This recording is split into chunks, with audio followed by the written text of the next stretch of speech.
कुछ विश्वास सूत्रों से जो हमें जानकारी मिली है, राज्य के मुख्यमंत्री और उनके कुछ चाहेते भ्रष्ट अफसर लोगों ने मिल करके डराने की, धमकाने की एक प्रकार से सुपारी लोगों ने ले रखा है।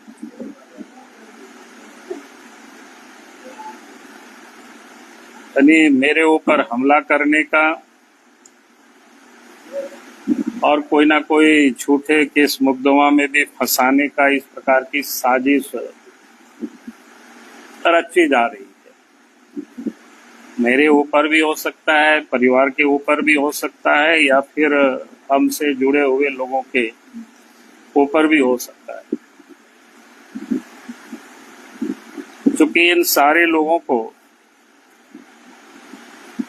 जो लगातार झारखंड में भ्रष्टाचार के को लेकर के हम आवाज उठाते रहे, उस कारण से कुछ भ्रष्ट अफसर या सरकार में बैठे हुए लोग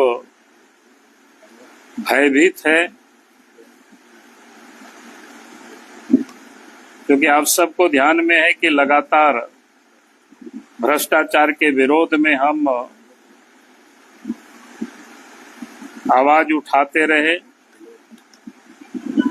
चाहे वो शराब घोटाले का मामला हो, चाहे बालू माफिया का हो, पत्थर माफिया का हो, जमीन का हो,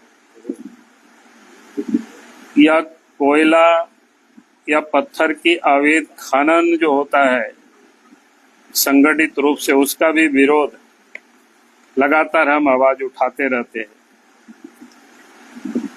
फिर जेएससीसी हो, जीपीएससी हो, जैसे जितनी भी महत्वपूर्ण जो इस राज्य में घोटाला हुआ,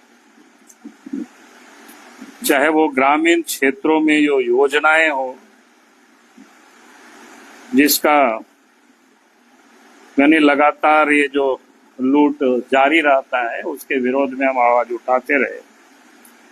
कल रात में ही हमें जानकारी मिली है फिर से इस प्रकार के षड्यंत्र झारखंड में लोग रच रहे हैं, और उसमें से जो लोग रच रहे हैं, मुख्यमंत्री के सबसे जो चाहेते अफसर है, करीबी अफसर है, उन लोगों के द्वारा ये सारे षड्यंत्र किया जा रहा है।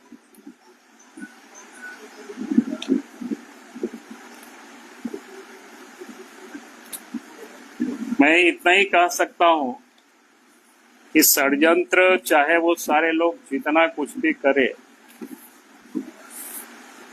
झारखंड में भ्रष्टाचार के विरोध में या झारखंड में जो लूट हो रही है, उसकी आवाज को तो कोई हमारी दबा नहीं सकता है, चाहे वो जितनी भी हमें कीमत क्यों नहीं चुकाना पड़े। जरूरत होता है जहां भी होगी तो सड़क पर भी उतर करके आंदोलन करेंगे।